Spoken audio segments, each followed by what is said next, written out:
Recording in progress.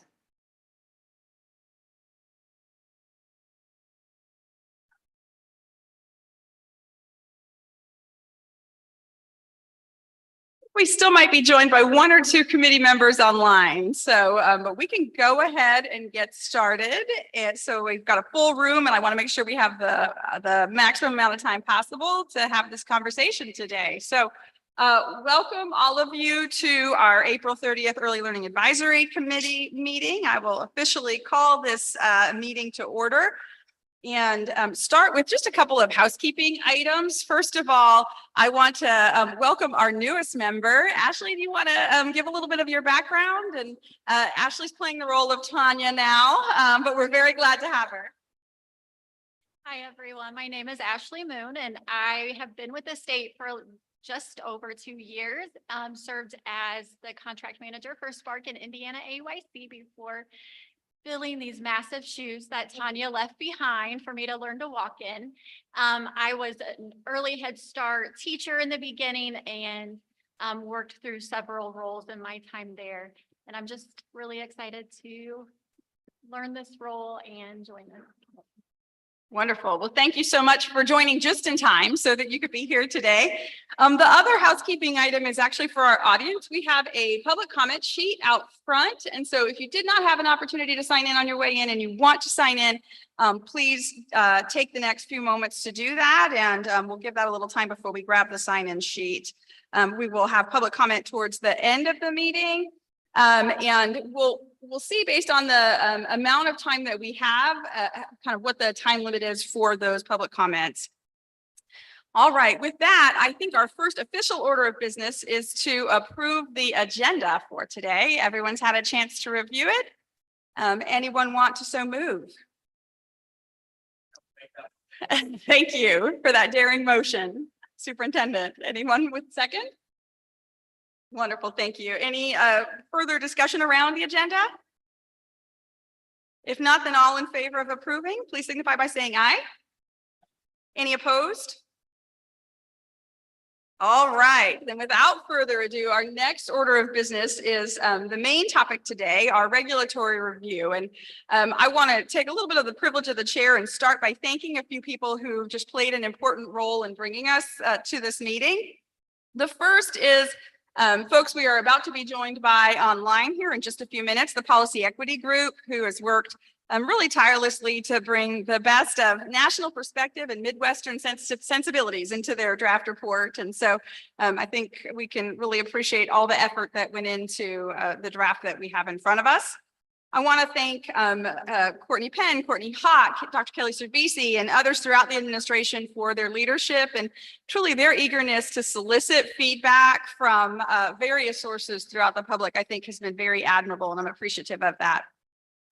I want to thank the hundreds of members of the public who've spoken into this process directly or indirectly, especially including members of the licensing work group and participants in our stakeholder discussions that have been held across the state, who brought not only their own concerns, but concerns and thoughts from the broader communities they represent as well.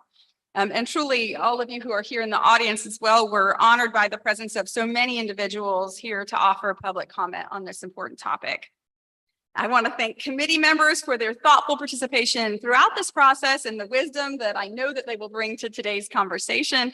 And then lastly, I want to thank the members of the Indiana General Assembly for their encouragement that we act with urgency and recognition that children are getting older every minute, so there's no time to waste.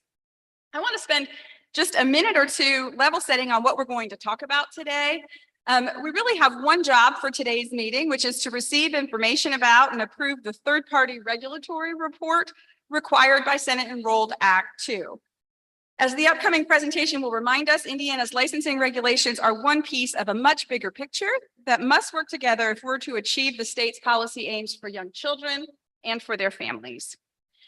One other important piece of context that I want to just remind us about as we get underway is how these recommendations will be used. As we are an advisory body, the report that we produce will be an important input, but just an input into the rule promulgation process that will be undertaken by Courtney Penn and the Office of Early Childhood and Out of School Learning. Under the terms of Senate Enroll Act 2, the Family and Social Services Administration must consider these recommendations as it promulgates rules beginning on July 1st. So, and I just want to highlight that again. I know there's been some conversation around that. July 1st is really the beginning of the process.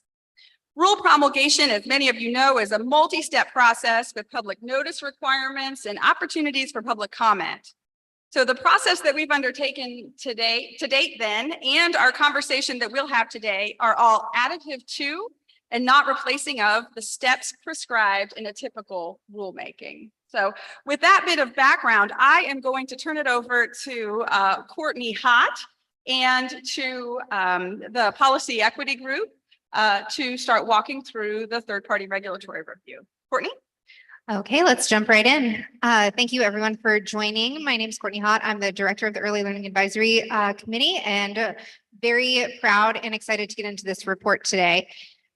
Just want to level set with everyone real fast before we dive into the real meat of things. Indiana has two big public policy priorities right now, and we are ensuring that Hoosier children, especially vulnerable children, have access to early learning opportunities capable of preparing them with the foundational skills needed to thrive in kindergarten and beyond. And then also ensuring Hoosier families have convenient access to reliable and effective early learning opportunities that facilitate participation in the labor force. So these are two public policy priorities that we have set early on and are continuing to ensure that our work aligns to. And as you can see right below on this slide, we have our Elac roadmap, which we adopted almost 2 years ago, which I can't believe. And we talked about just in a little bit deeper the public policy areas and how they related to what was above. So this actually dates way back, I guess is what the intent of this slide is that we've been working towards something like this for quite a long time. So it's really exciting for us to have something really on paper that we've worked on the last 2 years. Something that I think is important for us to recognize as a state are what are our available system levers? What are our levers as a state to change and adjust the system? So these are 5 ways that we as a state can impact the system. And today's focus is on the regulations. So we also have impact as a state body on regulations, the quality rating and improvement system, public subsidies, public workforce investments, as well as the Office of Early Childhood and Out of School Learning Operations.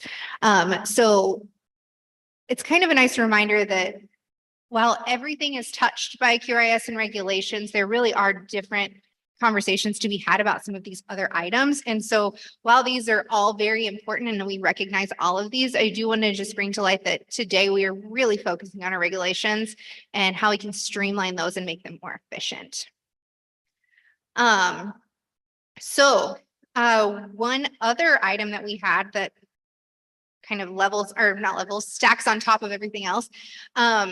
We had an interim study committee last year. The Indiana General Assembly is very interested in this topic and how they can help to streamline regulations and take the burden off of childcare providers. So through that, there was actually a series, there was so many recommendations. Does anybody remember how many there were? There was a lot. There was pages and pages of recommendations, which was fantastic. These, I just wanted to call to light some of the recommendations that we are working on right now or have worked on, or just that really stuck out to us. So that's the intent of this slide, is to call back to that we have brought all of these things together. You know, we've had the state priority policies, we've had Elac's roadmap priorities, and then we've had the findings from the interim study committee. And then out of the interim study committee, we actually were given a legislative charge from the General Assembly. Elac was required to no later than tomorrow commission a third we're just going right up to the bell, aren't we? Commission a third-party evaluation to assess our existing regulations and provide recommendations to maintain health and safety standards, streamline administrative burdens, program standards, and reporting requirements for child care providers. There were 2 other items on that legislative charge as well that have been addressed in a couple different ways, but also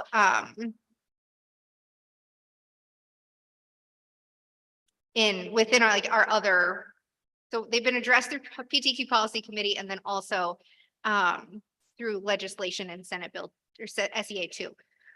So we are focusing mainly today on those regulations in that first part where we're maintaining health and safety standards, and then we're streamlining those administrative burdens. So this really came out of that summer study committee. Moving forward, out of all of those things taken together, so we've taken all of our different recommendations and all of our different public policy charges and information from the General Assembly, and we created some questions to kind of guide this charge. How can we make Indiana's licensing regulations significantly more streamlined and efficient? How do we ensure that recommendations that are offered are based on best practices and current research?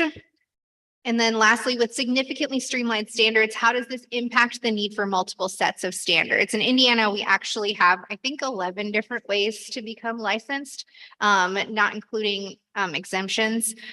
So how can we streamline this and really look at how does that then impact the need for multiple standards, and what does that look like in practice? I'm going to talk briefly about the methodology, but Jeff, our partner from Policy Equity Group, will be able to go into a little more detail about that since they did a lot of this work. They participated in document reviews, they participated in literature reviews, other states' approaches, stakeholder input, and then analysis of current regulations. Something that was really, we'll go over this really quick. One of the big parts that was a non-negotiable was taking the federal requirements. Most of our early child care funding is funded through the CCDF grant through the federal government. So we have to be mindful of regulations that are set forth by the federal government that we have to follow. So these are some high level ones that we need to make sure that we keep involved. With that, the stakeholder input was I found it to be such a fun experience to sit down with everybody and really have these hard conversations and start talking about what this looks like. Because when you think about it, we're pulling out quality, we're just talking about health and safety, but it's really not that simple. And when we sat down to talk with all of the stakeholders about it, we got to have these really beautiful, robust discussions about how this is complicated and how it's not just black and white and cut and dry. So that was a really cool experience to learn from. And this was done within amazing work that Courtney Penn's team did with the licensing work group. And then we continued on with more groups of stakeholder input. So these are a couple of the recommendations that the licensing work group published earlier this year. They aligned perfectly with what we heard in our stakeholder input. Everything really came together nicely. And you can read in the larger report how all of that aligns. I wonder if you might just walk through those. Oh yeah, I can do that. Sure. Let me move that down.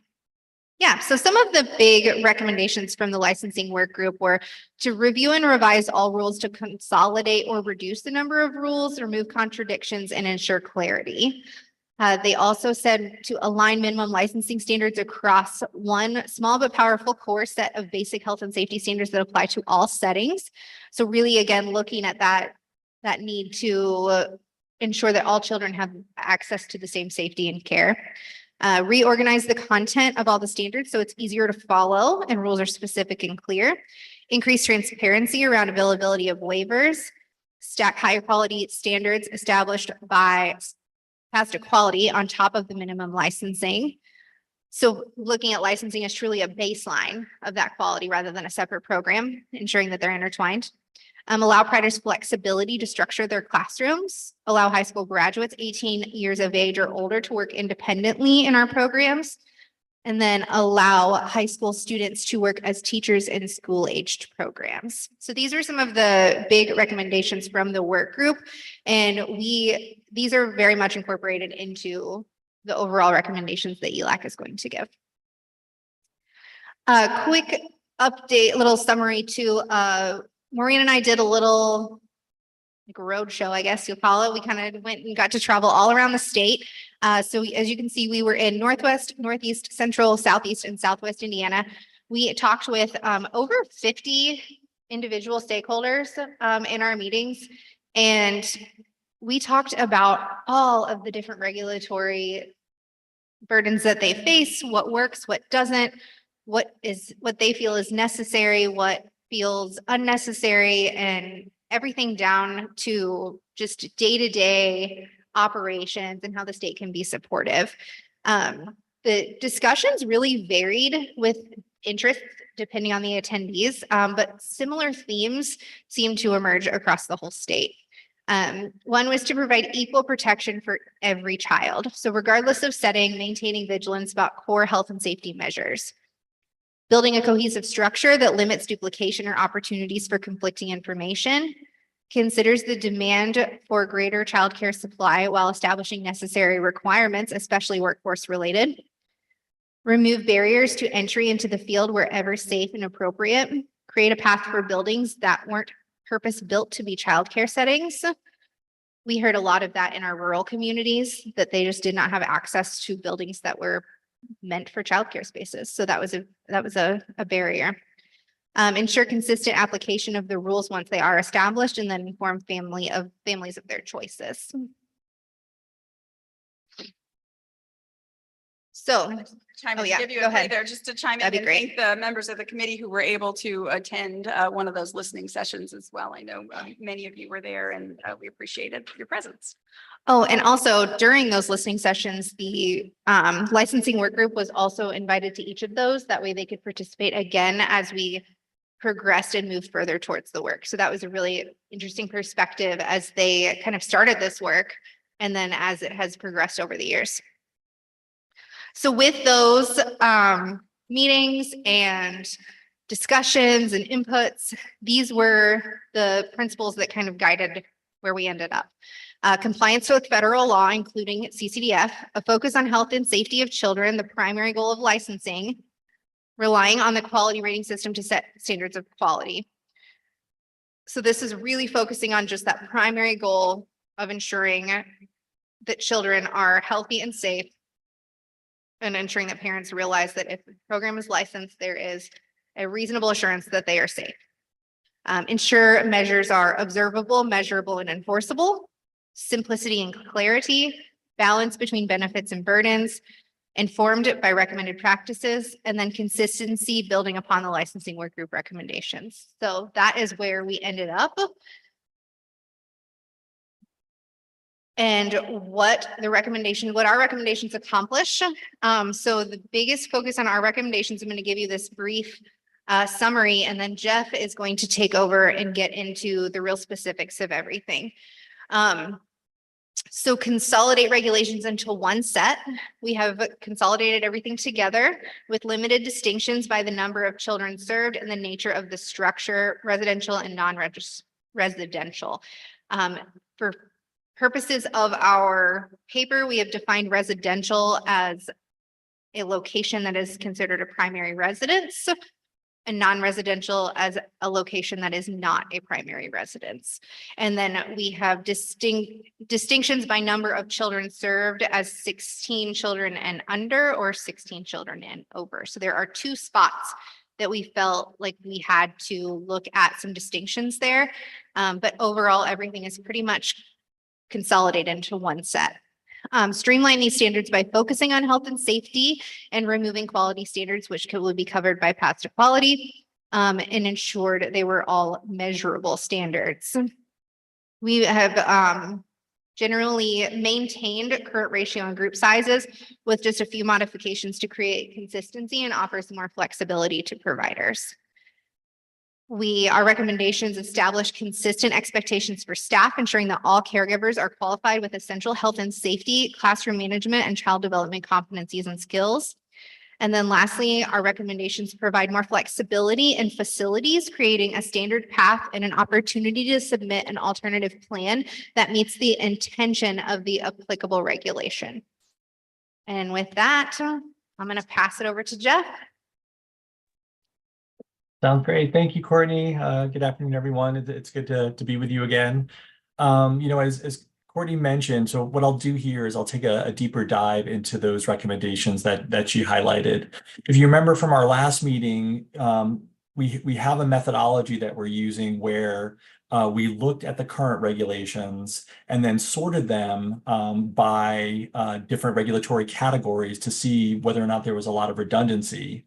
And then we looked at them and said, okay, is this a health and safety regulation? Is this a quality regulation? And then really worked to separate out the quality regulations from the health, and then to try to make the health regulations sort of more efficient. So, and as we were health and safety, and as we were doing that, one of the things that we were realizing is that most of the regulations that are in existence, and I think currently there's 7 sections of Indiana code, 8 rule sets, and 8 interpretive guides. I mean, there's just a lot, and so in thinking about sort of streamlining them, we thought about sorting by health and safety versus quality, but we also thought about most of these regulations are really like site independent, like changing a child on diapering a child on a changing table and keeping themselves there. It doesn't matter if you're in a center or a home. And so what we were really trying to do is figure out, how do we get to this one set of streamlined standards that would apply sort of across different programs. And I just really love the way that the licensing work group talked about this, where they said, we're looking for one small but powerful set that can apply. And so that's what we're doing with this recommendation, really working to consolidate. And so what we're doing with this recommendation specifically, we're working to provide reasonable assurance of health and safety of any licensed provider, and by doing the following. One is having a consistent, streamlined standard of practice in most regulatory categories, those that really, it doesn't matter what site it's in, like staff qualification, supervision, discipline guidance, feeding practices, et cetera, and really focused on those. And for those regulatory categories where there might be some differences related to setting, we have a limited number of categories where we're dividing out sort of how the regulations are interpreted, either by like the type of structure, as Courtney said, like residential versus non-residential, and by the size of the site. And I can give an example of that in a second. And then to the point around small but powerful, we worked in the report, and there's a section at the end of the report that provides kind of an outline of how we do this, but really organizing the standards around a core, easier to follow and maintain outline, which incorporates other standards from other sort of regulatory sets like CACFP or fire codes into that outline, and really does serve as the foundation to the quality rating and improvement system. If you remember from our discussions around PTQ, we start level 1 is licensing, and then we build on those licensing standards across the different levels of quality. And I think that's important to remember. If you can go to the next slide, Corey. And so the second recommendation was this notion of separating health and safety from quality standards. I think one of the things when you look at the current standards is you see a number of different aspects of quality that are infused within the standards that are now being covered in a valid and reliable way in the other PTQ levels. So our goal was really to start to pull those out. And so one of the ways we're doing the streamlining is, we get to establish a narrower comprehensive set of standards that directly impact the health and safety of the children. And so part of the methodology was really looking at each one of the standards, pulling out the health and safety, making them more efficient, and then making sure that the quality standards that are currently in are being covered in the other PTQ levels.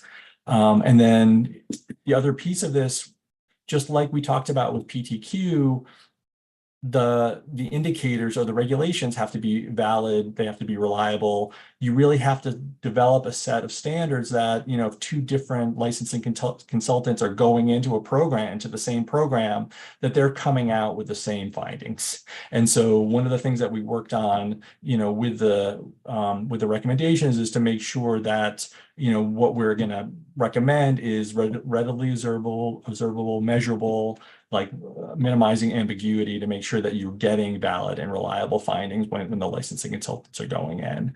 And obviously, as we were thinking about the recommendations, you have to ensure that all of the non-negotiable federal regulations are met. And so we use that kind of as a foundation. As we went through this, the first thing that we said, when we were doing a recommendation or asked was, what's the federal reg on this? And we went from there. And then, as I said, we're removing references to quality standards that are going to be incorporated into the PTQ. So that's sort of the second aspect of the recommendations. Next slide.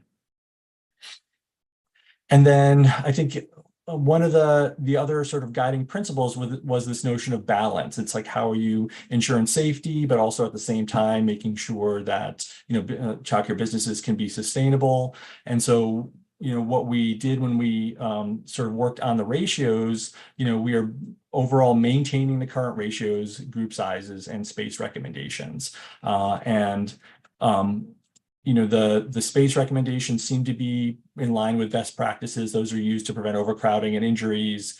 We compared those against some of the other sort of recommended practices related to square footage. They looked fine.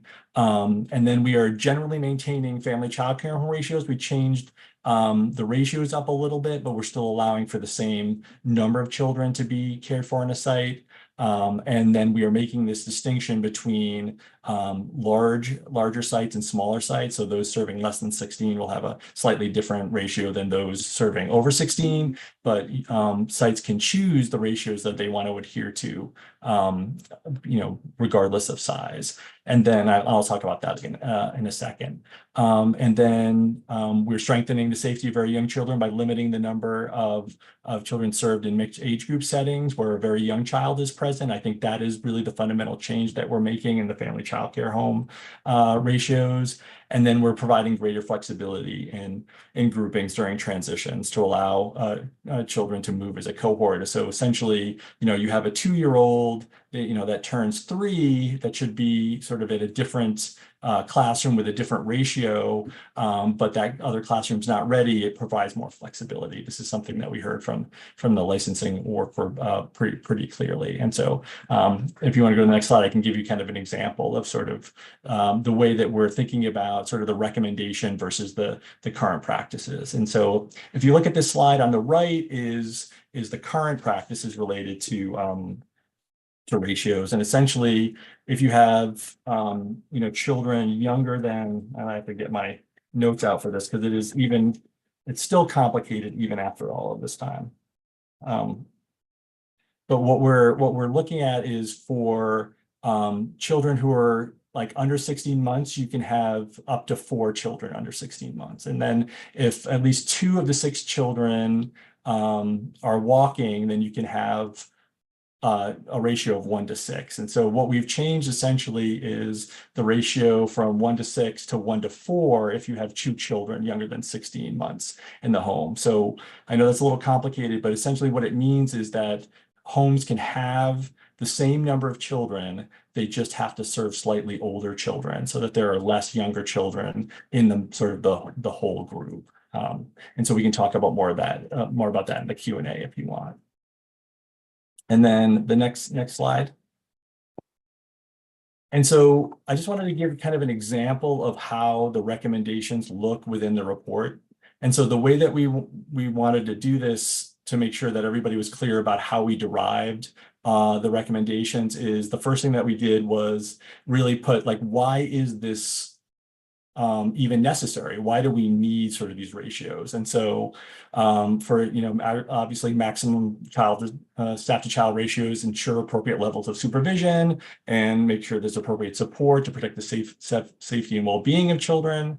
And so what we did then is, okay, given that, this is something that has to be in there for the health and safety and also because it's a federal requirement, how do we what are the recommendations? And so what we said was you want to create consistent adult-child ratios by creating 2 classes of sites based on size that adhere to the following ratios, that the staff-to-child ratios have to be maintained at all times, and then only adults who are responsible for and directly engaged in the supervision and implementation activities for children are counted in the ratios.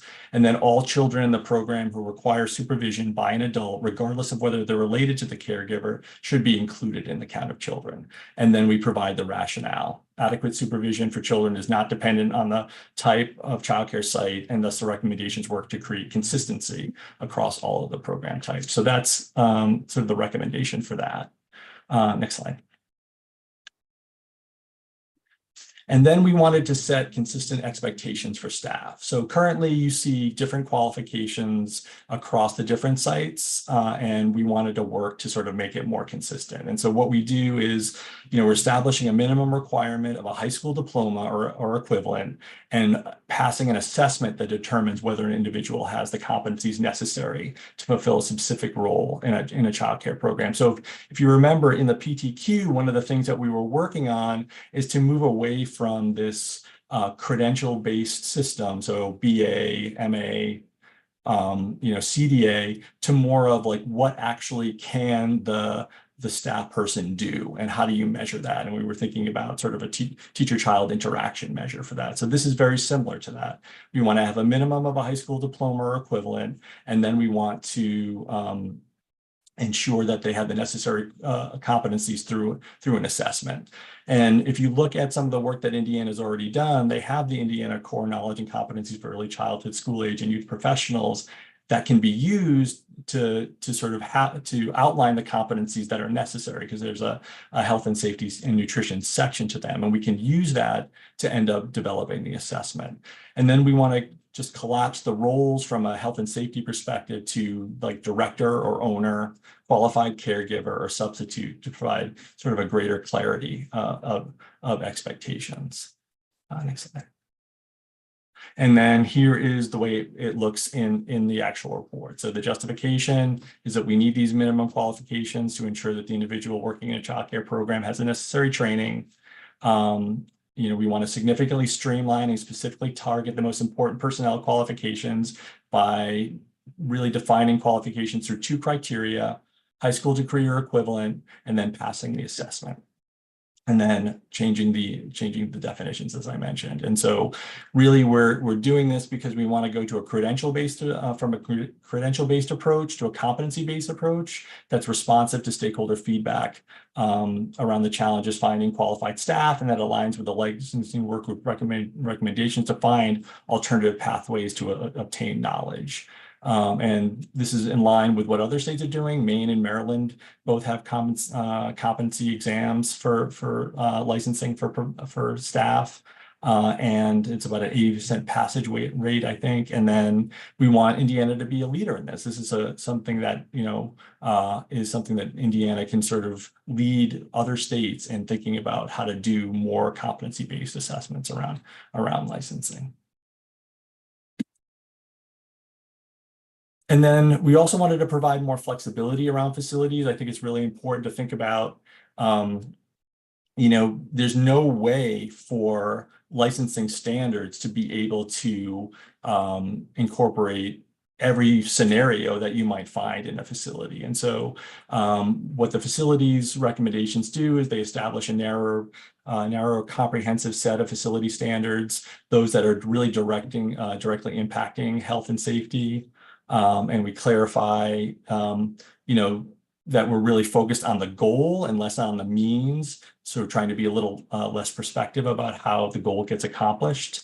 And then establishing a process for if there's another way to meet the goal of the standard, aside from what is outlined in licensing, giving the provider an opportunity to submit an alternative plan to be sort of approved, that plan be approved when the facility can't meet a specific standard. So, if the requirement is a sink being a hand washing sink and a dishwashing sink being in a kitchen, but the hand washing sink is actually directly outside of the kitchen, is that okay? Can we submit an alternative plan for that?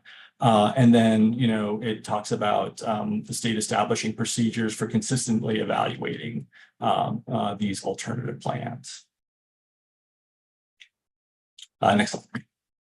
Right, and so this is the way it looks in the in the report. Essentially, no set of licensing regulations can envision every scenario in a child care program, and so the state should provide programs with the opportunity to submit plans to meet the goals of the licensing regulation in a different way than might be specified.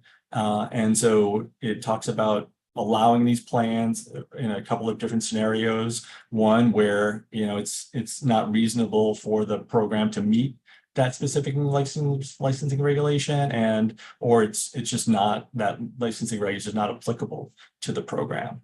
And we talk about sort of as a rationale, programs, being able to demonstrate modifications either currently in use or plans to modify in order to meet the standards. And so next slide. And so that's sort of one of the other things that we talk about. And then just to give you kind of an overview of the report, one of the things, so we have the introduction, which basically was summarized in Courtney's presentation around. We talk about the purpose of the report and the methodology, and then we have these recommendations by regulatory area, where we talk about all of the different areas, specifically area by area. But what ends up happening is that kind of the big picture gets lost when you talk about each specific recommendation related to the area. So what we did also is actually put together a set of core regulations for the state to consider, this small but powerful set.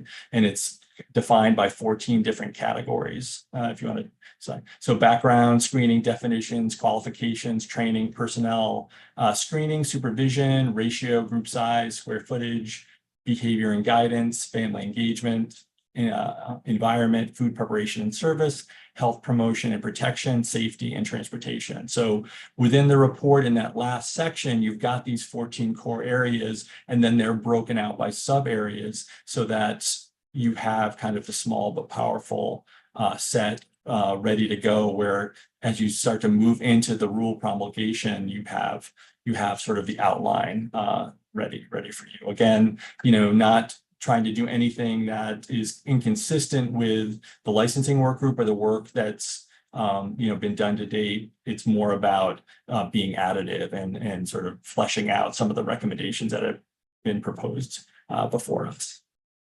So, Courtney, I think it's back to you.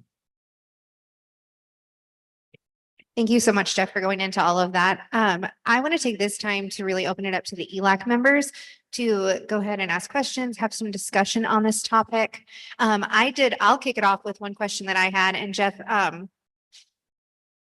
I will, and I can describe this, or you can if you want to. I know we've had some discussions about student opportunities, and we did very much take into consideration that is a huge portion of people that we want in our classrooms. And so that is being taken into consideration, and that will be in the regulations. It was just kind of a technical error that it was not on the slide deck. It is actually in the full recommendations set to have a pathway for students who are pursuing early childhood education to be a part of the classroom. Maureen, do you want to add anything to that? Okay. Oh, thank you for that. Thank you both for that healthy overview. I'll turn now to my colleagues on the committee for questions or comments that you have. And I'm told it might take a second for your microphone to kick on once you hit the button, so you might just give it one pause. Okay, I have a question about that lengthy list of exemptions that we currently have, and how does these proposals affect those exemptions?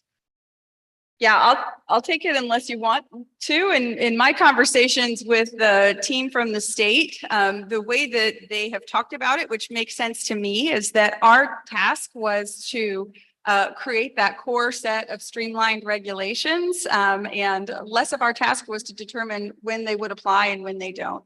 Those exemptions are many of them in state statute right now. And so I think the General Assembly will have an opportunity to weigh in, and working with OE CASEL, now that they have this set of recommendations, the idea was that they could then compare that against the exemptions that currently list and understand which ones still make sense and which don't.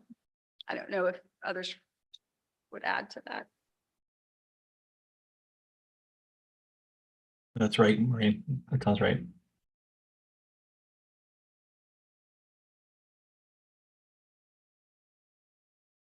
Other questions or comments?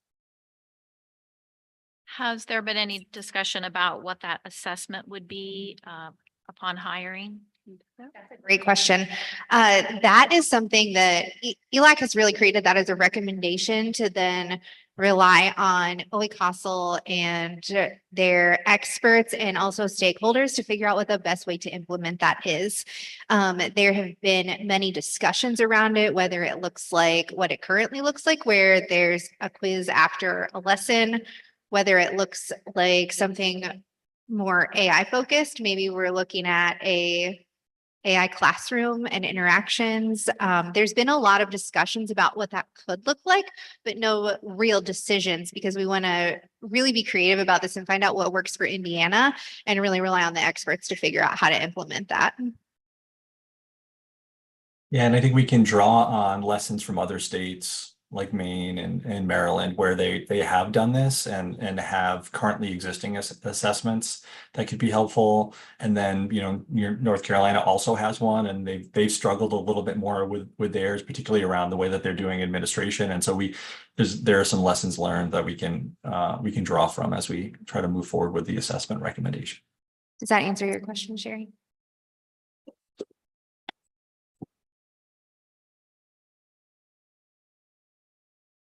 Okay, I have another one. You're on a roll. Go for Sharon. it. I guess this one kind of goes along with that. So am I understanding that in these regulations, there are not different levels for a director, lead caregiver? There's one competency exam upon hiring?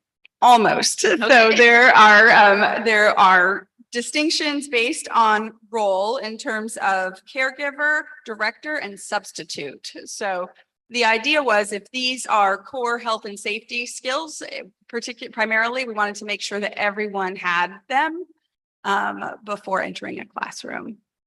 So different roles of the director, slightly different, particularly as it relates to understanding licensing. And so we think there's a different set of competencies that would be distinctly required for that role.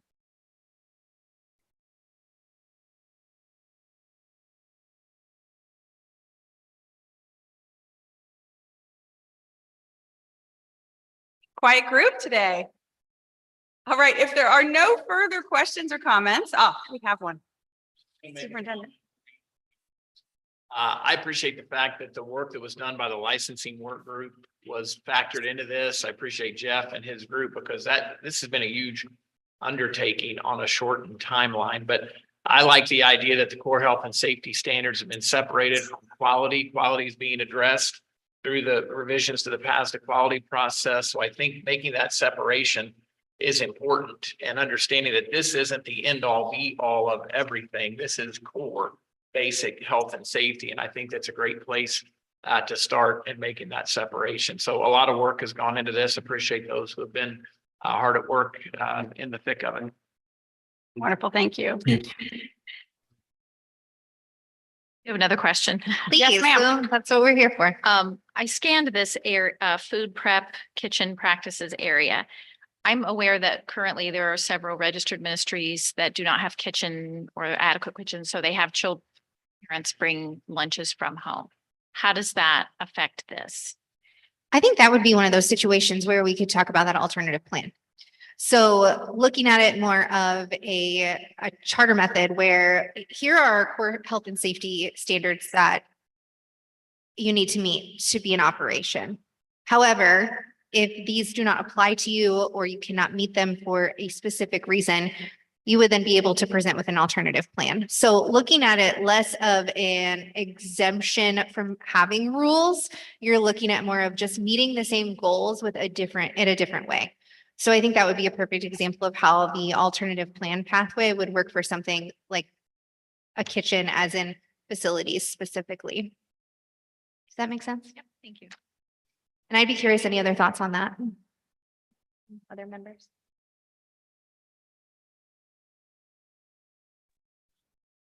I can add a little bit to that. Just there was a recommendation that might have gotten buried, but that there. Brittany, do you want to introduce yourself? Oh yeah, sorry. I'm Franny. That's I'm okay. with Jeff's team on the policy equity group, and I helped think through that section. But we did include a recommendation that there be some regs promulgated for programs that do not provide food service. and we'll leave it up to the state whether they end up doing that. Thanks for that addition, Franny, and for introducing yourself. Melissa, I wonder if you want to just introduce yourself as well. We're grateful for all the work that you've put in. So I don't want you to be nameless. Thank you, Maureen. I appreciate that. Hi, everyone. I'm Melissa Darlene, and I work with Franny and Jeff at the Policy Equity Group, and I'm really glad to be here today. Thank you. Wonderful. All Awesome. right. If there is no further discussion among the committee, then I will turn it over to Courtney for next steps, and then we will start in on public comment. And it looks like we have plenty of time given the number of people we have signed up. And so we will make our way through that here shortly after Courtney tells us where we're going next. Yes. Okay. So let's just talk about our next steps really quick. So Policy Equity Group is now going to take feedback from today's discussion into consideration and finalize our report for publication. And we will also attach a summary of public comment to that report as we submit it to the General Assembly.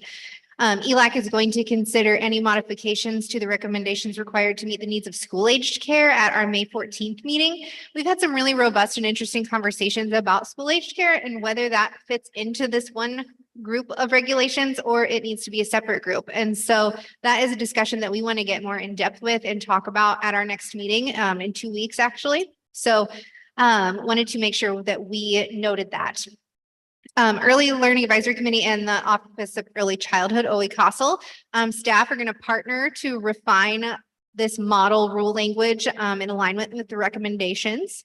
Then Elac and Policy Equity Group will support OECASL in pursuing the rule promulgation process, which will just begin by July 1st and will include many opportunities for feedback and public comment, like Maureen talked about at the beginning. So really, we are just at the beginning of this really involved process of rule promulgation. And then lastly, Elac is going to build upon workforce strategies and complete the compensation study that is required by Senate Enrolled Act 2 by September 30th. So we are actually, as of yesterday, started collecting all of our data and starting to pull it all together. And we have some really awesome data that we're going to go over and go through on this compensation study. So be on the lookout for that. Now, we are going to start public comment. We have 11 different individuals that are interested in commenting today. We do ask that you keep your public comment around 2 minutes. If you start going super long, I'll just kind of give you a sign just to think about maybe wrapping things up. But we want to make sure that we hear everybody and that you have adequate time to speak, because we really want to make sure that all stakeholders are involved in this process. We just ask a couple of things. We just ask that you keep public comment limited to this regulatory review process. We realize that early childhood is a really big topic right now, and there are a lot of things, really important things that we want to talk about. But just for this purpose of this specific meeting, we want to really focus in on this regulatory review and the information that was presented today.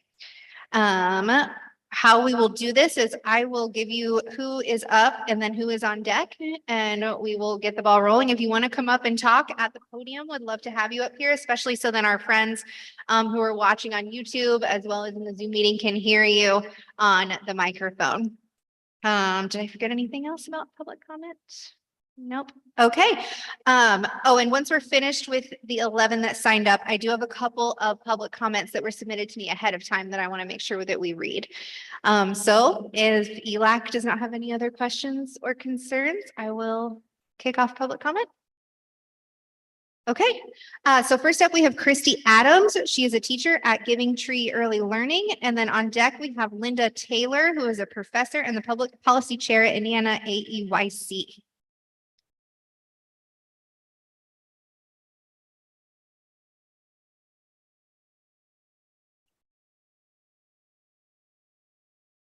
So as she said, my name is Christy Adams. I am an accidental teacher. I started teaching in 2001 after studying music therapy for 4 years. Came home to Indiana, started working in early childhood, and then never left the field. In those over 20 years of teaching, I have worked in both registered ministries and in corporate centers. I have also been a nanny. And kudos to you guys for doing something about the ratios. the way the child care ministries get around ratios right now makes for some very dangerous situations for children. And when you have directors that look at you, when you have 18 toddlers in a room with 3 teachers, and they tell you that they don't have to follow ratios, that just adds to teacher burnout. So kudos to you for looking at that and trying to streamline that. One of the things that a lot of us are being told is that you are taking away educational requirements for teachers. So again, thank you for addressing that confusion. That is a scary prospect. That makes us feel like we are going backwards, not going forward.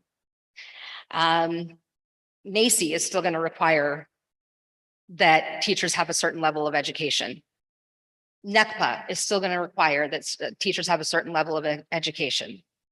So I'm going to address the competency-based system. If you go with a competency-based system, which by all means, I think we should have, I think we should be held accountable. I think that a degree does not a teacher make. You can have somebody with a degree that is not applying those things to their classroom. But what I ask is, if we are going to do a competency-based system, that it not be like our current iLead trainings. That it not be something that we just sit online and read through some slides or listen to some recordings and then take a quiz at the end. I don't know how many of you are aware, but often with our annual safe sleep and child abuse and neglect trainings, we end up fast forwarding through the slides, taking the quiz at the end, and then we go on with our day. We need to have professional development requirements and a way to track that teachers are applying those competencies and those professional development ideas to their classrooms. That is what we need, not to dismiss. We need a way of accountability. That's really what we need. Thank you. Thank you so much, Christy. Your thoughts are much appreciated. Linda Taylor, if you want to come up, and then on deck is Martha Ray. Thank you for this opportunity to address your group.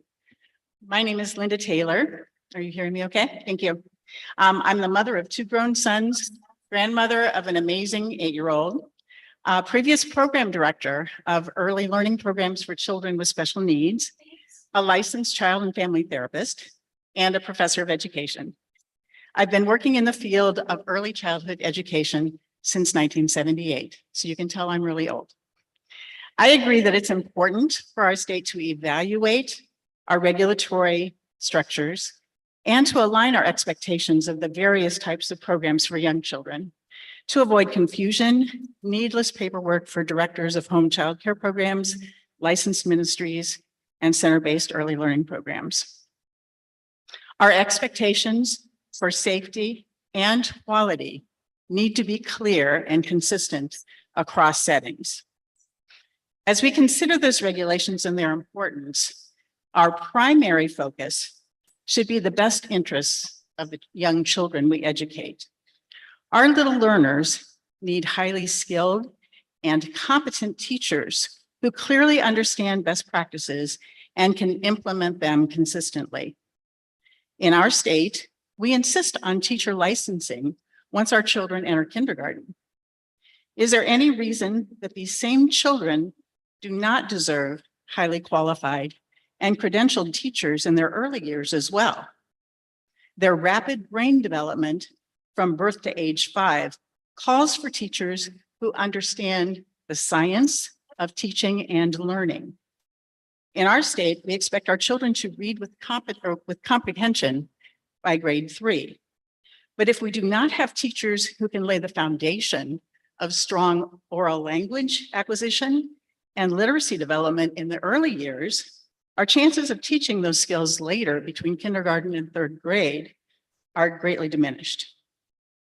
Only teachers with enough education to teach intentionally can produce the outcomes our state requires. I urge us to think very carefully about the quality of early education we want to offer our youngest learners and the qualifications of the teachers we will allow to guide their learning during those crucial early years. I hope we will make our children's learning our top priority in the decisions we make today. If we get this wrong, our young children will not have an opportunity for a do-over. They are the ones who will live with the consequences of our decisions. Thank you for your attention. Thank you so much, Linda. Martha? And then on deck, we have Crystal Strubin. Hi, good afternoon. My name's Martha Ray, and I'm a stakeholder from Valparaiso, which is in Porter County, so northern part of the state. On behalf of 300 stakeholders in northwestern Indiana, we would like to invite Elac to come up and visit us sometime. We have a beautiful classroom on Lake Michigan, and that's a part of the state, the national park system. We would love to host you that. Please come join us for a day at the beach. Sherry and I are trying to get all of our national park stamps, so we will definitely take you up on that, Awesome. Martha. Thank you. Great, can't wait to see you. I want to express my gratitude for the existence of this committee and appreciation for your work positioning our state towards outsized system improvements. The legislative cycle of SEA 2 and HEA 1102 has called action forward. As a state system, we're now at a hinge moment. And will this shift from policy into practice create system-wide opportunity or a cautionary tale? I'm hopeful this body will meet the moment and lead us to a positive change. Elac's mission is crafted around child-centered practices. Many of the recommendations that are being reviewed today greatly favor capacity over children's development. NACY's recently updated deregulation position statement that has been available since 2022 can give further guidance on this.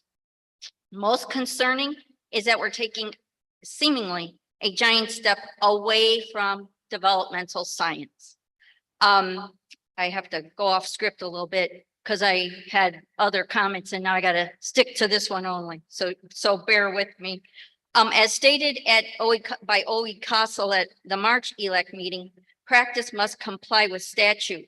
There are still ways to comply with statute and run parallel to statute and still enact whole system child-centered best practices. And we can actualize that. As Vice President, President-elect of Northwestern Region Chapter of Indiana AEYC, our membership workshop certain aspects of the regulations, and we found some innovative ways influenced by Overdeck Family Foundation's innovative staffing solution promotion and informed by frontline people on the front line of the delivery system every day. I want to quote the Institute for Educational Sciences. Rather than trying to define or regulate to a point of operational instability or theoretical and developmental irrelevance, what the objective of the task at hand turns on the substance of determining regulatory responses that are child-centered. There's something called the policy valley of death, which is where the gap between legislation and delivery, and we could be crossing over into that. So I just want to again thank you. I'm encouraged by for what comes next for our state. I'm heartened knowing the composition and capabilities and commitment of this body and within this group of thought leaders. And I want to thank you for allowing me to be a part of the larger conversation today. Thank you, Martha. Crystal Strubin, and then on deck is Ryan Reddy.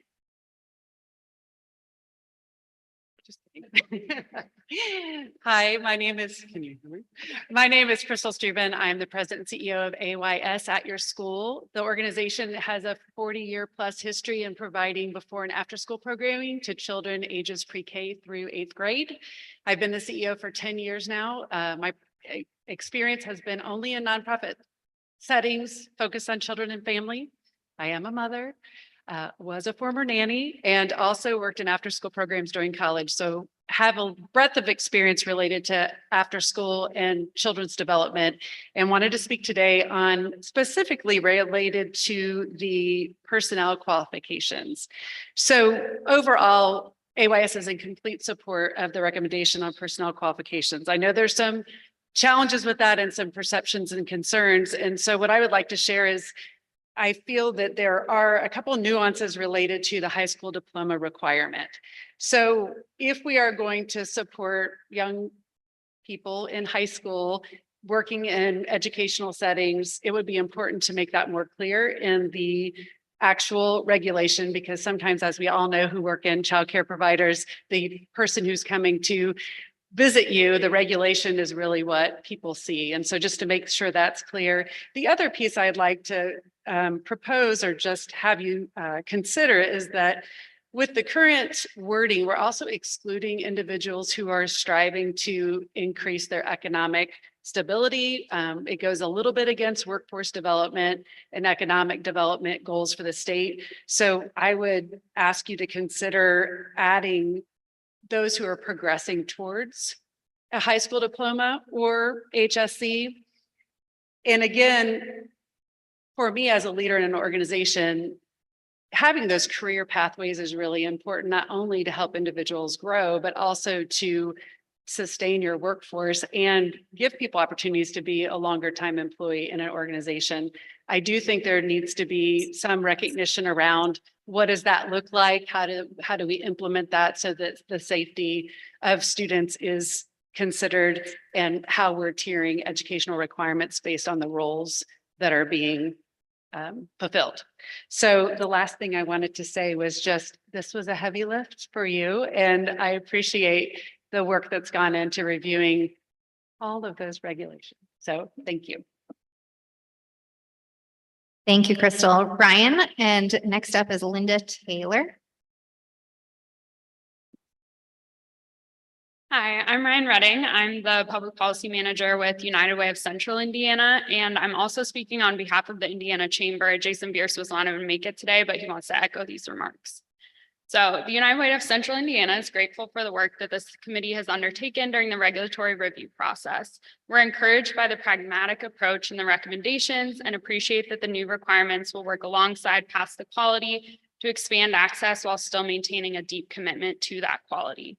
Last summer, during the General Assembly's Interim Study Committee that you heard a little bit about, we heard from providers, families, businesses, and legislators on the issues facing the early care and learning sector in Indiana.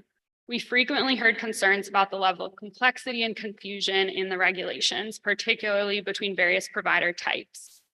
A patchwork of regulations creates additional barriers for providers as they try to navigate the system and meet the needs of families in their care. During testimony, some of the things we heard about the need for was to keep classroom ratios roughly the same, but allow center-based providers the flexibility to structure classrooms based on developmental needs of children and available space. The need to separate the quality systems from health and safety regulations so that the two systems can work as they were originally intended with clear and measurable goals, and to maintain the existing health and safety frameworks even as we consider updating these recommendations. So these and many other issues were raised both during the interim study period and during this 2024 legislative session. While the work done by the General Assembly and OE-CASL since interim study period has been substantial, the recommendations in this regulatory review represent a chance to continue to build on an early care and learning system that works for all of our stakeholders. We appreciate the committee's recommendations are responsive to these needs that were expressed by providers, particularly those that create more consistent expectations for staff and those that consolidate Indiana's regulations into one set. Quality care remains our priority, and supporting providers as they navigate health, safety, and quality goals is essential in strengthening and expanding access to care. So we know that the needs of the early care and learning sector in Indiana are significant, and despite the efforts of stakeholders, thousands of families still lack access to affordable care. And we know that we need increased capacity, but with that, more seats available, we also need to support providers and their need to staff those additional seats. So while there's still a tremendous amount of work to do to give families and childcare workers a system that produces the outcomes we know Indiana needs, these recommendations are an important step to creating the safe environments and well-prepared professionals that we need. And we just want to thank you all for your work on this and the opportunity to comment here today. Thank you. Thank you so much, Ryan. Linda Taylor, and then on deck is Tammy Lindblom.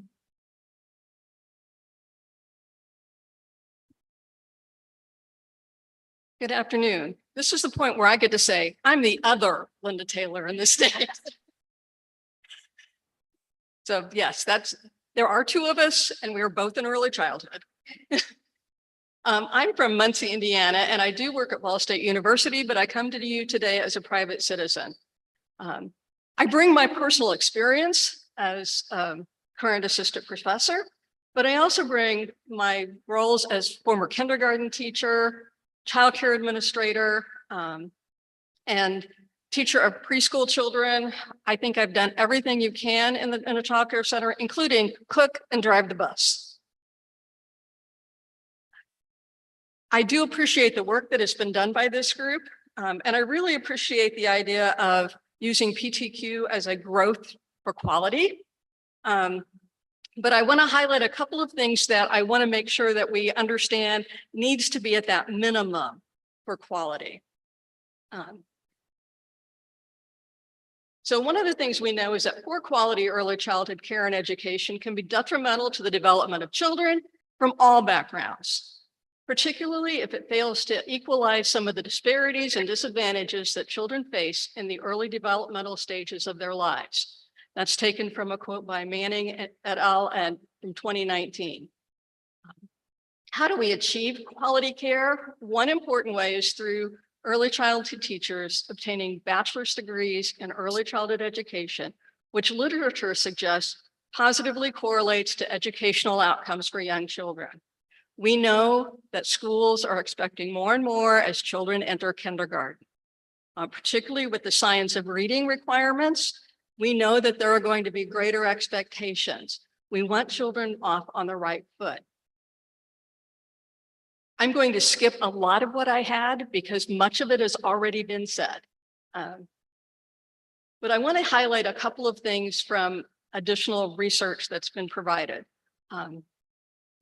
Bueno, Darling-Hammond, and Gonzalez in 2010 found that educators with at least a bachelor's degree, coupled with specialized training in early childhood, are best able to foster development of the cognitive, social, and emotional skills children need to be ready for kindergarten. Kelly and Camilli, 2007, conducted a meta-analysis and found that effects on quality outcome from children with a bachelor's degree were significantly different from those with less education. And Barnett in 2004 found the most effective preschool teachers are those with at least a 4-year college degree and specialized training in early childhood, have more responsive interactions with children, provide richer language and cognitive experiences, and are less authoritarian. I would hope that even as children are in those level 1 PTQ settings, that they will have qualified 4-year degree teachers. Competency-based teaching will not be adequate to meet the needs of children in those first settings, particularly if those programs choose not to move up in the PTQ settings. So we need to make sure that all children have access to qualified teachers. Thank you for the opportunity to share today. Thank you, Linda. Yes, so Tammy Lindblom, and then on deck is Victoria Matney.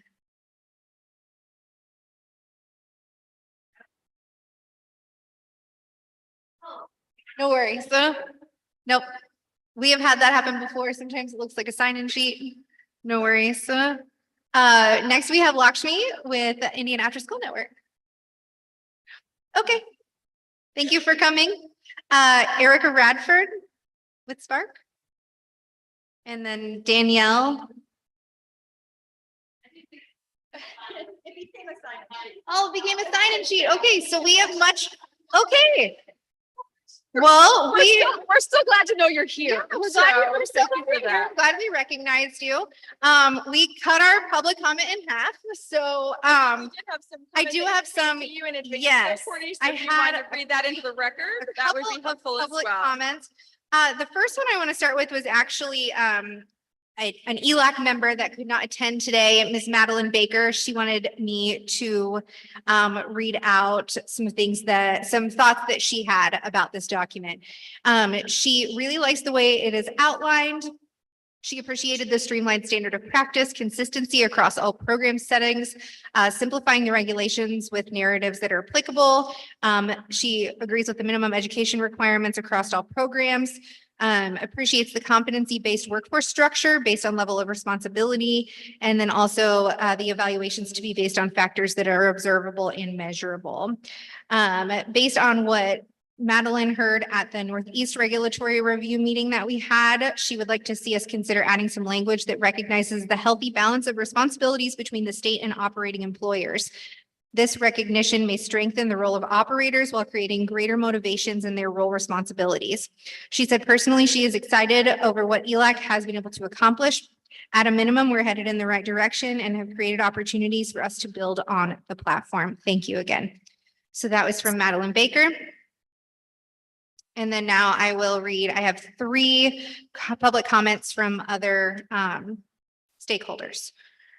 First up, we have Appleseed Childhood Education. The Board of Directors of Appleseed Childhood Education wrote this letter. They are from Rensselaer in Jasper County. Dear Indiana Early Learning Advisory Committee, Appleseed Childhood Education is a nonprofit organization that works to provide high quality early learning in Jasper County.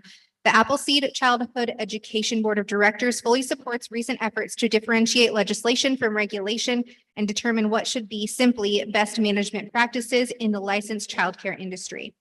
The board also supports legislation that would expand funding for early childhood operations, as there is a wide gap to sustain this essential service throughout Indiana. It is our understanding that past efforts have not been revisited for many years, and we know the industry needs more flexibility to grow and find creative ways to prosper, especially in low population rural areas like ours. The childcare industry is rarely profitable, and some of the hindrance comes from outdated legislation and codes that are costing the facilities ridiculous money that is rarely available. A real-world example can be seen at our Apple Tree Rensselaer facility, at which we undertook renovations of a modern office building in 2022 and converted it to a licensed child care center.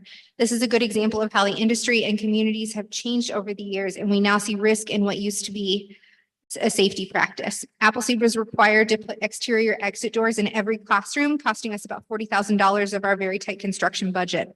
Our facility is not big enough to need all of these doors, but we had to follow the code. That is $40,000 that we now have to fundraise from our community to cover instead of spending it on our mission to provide affordable childcare in rural community. We also have safety concerns regarding unwanted access from outside of these doors. We also support a more level administrative code for the 3 different licensed childcare entities, owned entities, ministry owned, and in-home. As we heard in recent regional meeting, a 2-year-old is a 2-year-old, whether they are in a $1 million licensed facility or someone's modest licensed home. We have made many different types of facilities. We had many different types of facilities represented in the room, and nobody understood why there was such a drastic difference in the requirements for licensing. The consensus was that back in the day, we had to start somewhere. Now it is time to go somewhere else to show the progress the childcare industry has made and let more facilities provide this essential service. Any goal of editing legislation or codes should be to encourage the development of more childcare seats and not impede the ability for these operations to succeed in our most rural areas of Indiana. Our employers are counting on workforce, and our licensed childcare efforts are needed to keep these employees in our rural areas. Thank you for the opportunity to share.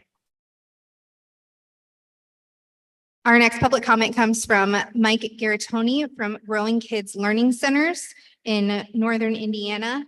They operate 9 licensed childcare centers of PTQ level 4. Indiana needs to provide equal protection for every child. The current licensing exemptions leave many children without basic health and safety protection while in care. The children most affected are in rural and lower income areas. The increased health and safety and increase To increase health and safety and increase capacity, licensing requirements need to focus on health and safety only and apply to all providers, especially public and private schools and registered ministries. If licensing standards ensure children's health and safety, then the license exemption for public and private schools and registered ministries puts too many Hoosier children at risk. Now is the time to correct Indiana's child care licensing and provide equal protection for every child. Our last public comment comes from Krista Wedding. Krista is the president and executive director of St. Vincent Early Learning Center. My name is Krista Redding, and I have been in the early education field for over 25 years in the state of Indiana. I served as an advocate in the Child Care Resource and Referral Network for 16 years, working to improve the access, quality, and affordability of early education in our local communities. Our organization rolled out the second privately funded pilot of what is now our state's quality rating and improvement system, and created systems to continuously build momentum toward a high quality childcare infrastructure. In my current position as president, executive director of St. Vincent Early Learning Center, I have a unique honor and privilege of leading a school that has grown and expanded and educated children for over 105 years. I sincerely appreciate being afforded the opportunity to participate in providing comments on recommendations to licensing revisions. I absolutely favor shifting the licensing recommendations to focus on requirements for health and safety in our field, as well as needed reduction of rules that are cumbersome or that may bar entry into the field. Streamlining and simplifying regulations will make all processes clearer and minimize interpretation, which is often a very expensive variable to consider. From initial licensure to renewals and compliance checks, more defined regulations will save time and resources better spent on ensuring innovative education of our youngest citizens. I must say, however, from a cautionary place that we are entrusted with ensuring all minimal expectations serve a greater purpose and be the first stepping stone to high quality early education. I understand that while licensing regulations will serve as a launching pad for paths to quality, not all providers will choose to move forward through the QRIS system. We are required to consider what we believe about early care and education and create licensing regulations which align with that answer. An area of considerable significance and opportunity is caregiver credentials. I understand that not all people who enter the field do so with the intent of being a teacher. However, for those leading classrooms, even our youngest learners, and even on a short-term basis, have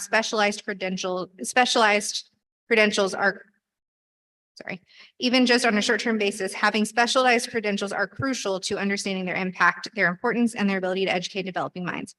I do not think a one-size-fits-all approach creating one minimum educational requirement to enter our field is the right answer. In most industries that have undergone deregulation, the immediate result is generally substantial market expansion and growth. However, the long-term effects are lower production, lower quality, and market monopolies. In early care and education, reducing credential requirements will create more access, but will ultimately affect the quality of the service that we provide in the state. Indiana's children deserve impactful early learning led by the teachers, regardless of the early care setting. Thank you for the opportunity to provide comments. And that wraps up our public comment. Thank you for those in the room and those who participated remotely in that commenting process as well. We appreciate all of your insights. And I think, as you hear in the public testimony, and certainly has been, I know the experience of those of us who've been close to this work. This is an incredibly challenging thing that we've been tasked to do. And there's a reason that we go a few decades in between, taking a complete relook at these. And so I am comforted by the continuation of this process through the formal rulemaking efforts that will be underway next. So with that, are there additional comments or questions from the committee? And absent that, I think it's most appropriate for us to take a vote to approve the report as we have received it from the Policy Equity Group with, it sounded like some clarification around that technical issue related to the pathway for students in high school and other pathways. Is there a motion to approve? Thank you. And a second?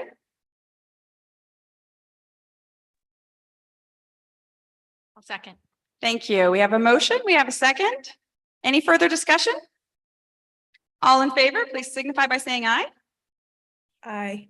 Any opposed? All right. Well, thank you all. A tremendous amount of work by all involved. So thank you for that.